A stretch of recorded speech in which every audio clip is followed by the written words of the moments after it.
नमस्कार।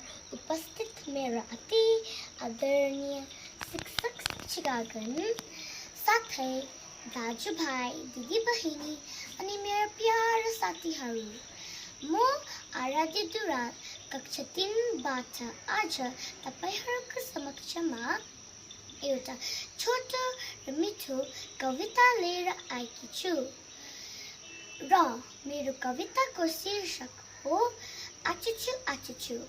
आचुचु आचुचु पानी साह्रो पर्यो। आचुचु आचुचु पानी साह्रो पर्यो। पानी साह्रो परेपछि जाडो झन् बढ्यो। पानी साह्रो परेपछि जाडो झन् बढ्यो।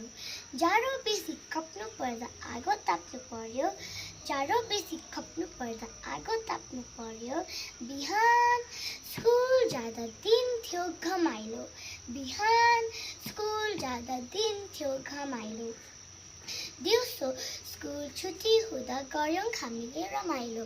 दिउँसो स्कुल छुट्टी हुँदा गऱ्यौँ हामीले रमाइलो। स्कुल छुट्टी हुने बेलामा पानी पर्न थाल्यो। स्कुल छुट्टी हुने बेलामा पानी पर्न थाल्यो। घर जानु कसरी पानी पर्यो बेसरी। घर जानु कसरी पानी पर्यो बेसरी। कोही त औलान लिन अत्तालिनु किन। कोही त औलान लिन अत्तालिनु किन। छाता बोकी आमा आइन् हामीलाई लिन। छाता बोकी आमा आइन् हामीलाई लिन। धन्यवाद।